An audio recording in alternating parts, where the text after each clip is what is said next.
Hello student, आप सभी कैसे हैं। उम्मीद करती हूँ आप सभी बहुत अच्छे होंगे और मन लगाकर पढ़ाई कर रहे होंगे। तो स्टूडेंट, आपका पेपर बहुत ज़्यादा नज़दीक है, तो हमने सोचा कि आपको विलोम शब्द का एक प्रैक्टिस सेट करा दिया जाए। मुझे ऐसा लगता है पर्सनली कि इससे बाहर आपका विलोम शब्द नहीं जाएगा। आप इसको अच्छे से पढ़ लीजिए, समझ लीजिए और याद कर लीजिए। और यहीं से, और याद करना तो खैर गलत है, आप इसको समझिए। समझ के आपको ऑप्शन दिखेंगे, आप आराम से लगा सकते हो इसका आंसर। तो चलिए, जैसे कि पहला है हमारा अनुयायी। अनुयायी का विलोम शब्द हो जाएगा विरोधी। अग्र, अग्र का विलोम शब्द होगा पश्य। असीम, असीम का हो जाएगा ससीम। अवनी, अवनी का अंबर। अश्लील का श्लील। अतुल का हो जाएगा तुल्य।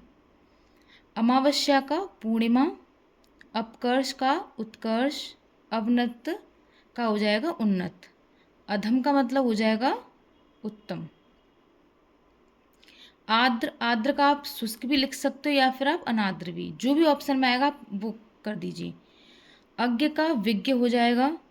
अगर विज्ञ आता है ठीक है, नहीं सर्वज्ञ, इन दोनों में से एक आपको ऑप्शन मिल जाएगा। अग्र का विग्र भी मिल सकता है और सर्वज्ञ भी मिल सकता है।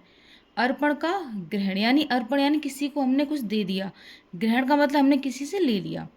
आलोक का मतलब होता है उजाला, रोशनी, हम आलोक को कहते हैं। अंधकार का मतलब बिल्कुल एकदम से अंधेरा हो गया। आकाश, पाताल। इहलोक और परलोक।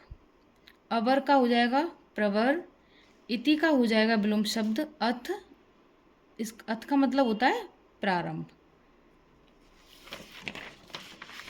चलिए कुछ और विलोम शब्द है वो देख लेते हैं।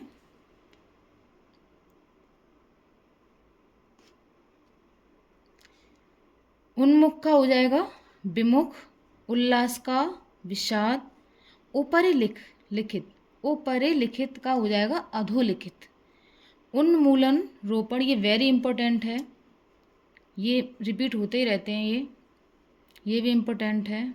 वैसे तो मुझे तो सारे इम्पोर्टेंट लगे तो इसलिए मैंने आपके सामने रखे। आगामी का विगत। एकल का हो जाएगा सकल। एकाग्र, चंचल। छत, अछत। उग्र का सौम्य। उग्र यानी जिसका व्यवहार थोड़ा सा, कहते हैं ना, उग्र हो गया, एकदम से रुद्र रूप धारण कर लिया। उग्र, जल्दी से गुस्सा आ जाना, विचलित हो जाना, इसका हो जाएगा सौम्य, यानी बिल्कुल सिंपल व्यवहार। कर्ता का अकर्ता। कृष्ण, अब ये कृष्ण भगवान वाले श्री कृष्ण नहीं, कृष्ण, कृष्ण का अर्थ यहाँ पे लिया गया काले से। शुक्ल यानी एक कृष्ण पक्ष होता है, एक शुक्ल पक्ष होता है, तो इसलिए शुक्ल और कृष्ण इस तरीके से दिया है। श्वेत, श्वेत का अर्थ सफ़ेद होता है, कृष्ण का काला, तो श्वेत का अर्थ सफ़ेद। तो आपको ये थोड़ा ध्यान रखना है, अच्छे से करना है इसको। कृतज्ञ, इसका अकृतज्ञ हो जाएगा। अगर अकृतज्ञ नहीं आया तो कृतज्ञ आएगा। क्या आएगा? कृतज्ञ। अब है कृत्रिम, इसका हो जाएगा अकृत्रिम। अकृत्रिम नहीं होगा तो प्रकृत हो। ये भी इम्पोर्टेंट है, ये भी इम्पोर्टेंट है, सभी इम्पोर्टेंट है। एक वेरी इंपॉर्टेंट है, अनेक, ये तो सभी को पता होगा। कनिष्ठ का विलोम शब्द हो गया ज्येष्ठ। कथित का हुआ अकथित, क्या हो जाएगा स्टूडेंट? कथित का हो जाएगा अकथित। एकत्र का सर्वत्र। एकत्र यानी एक ही जगह, सर्वत्र यानी पूरी संपूर्ण पृथ्वी पर। कोप का हो जाएगा कृपा। तो ये विलोम शब्द हैं जो इम्पोर्टेंट मुझे लगे। बाकी आप पढ़ते रहिए, अपनी सेल्फ स्टडी करिए। ये तो ऐसे प्रैक्टिस सेट है, लेकिन आपको पढ़ के ज़रूर जाना है स्टूडेंट। यहाँ से मुझे ऐसा लगता है एक ने क्वेश्चन आपका फंसने वाला है। तो स्टूडेंट, आप अच्छे से मन लगा कर पढ़ाई करते रहिए, चाहे कम पढ़ो लेकिन अच्छा पढ़ो। ऐसा पढ़ो कि आपने, चलो 10 मिनट अगर आप पढ़ाई की तो आप देखिए, इनपुट देखिए क्या निकला, आप कुछ सीखे या नहीं सीखे, या फिर आप ऐसे ही मोबाइल लेके बैठे रहे। तो स्टूडेंट, बेस्ट ऑफ लक, आप पेपर थोड़ा अच्छे से करना। और तब तक के लिए धन्यवाद।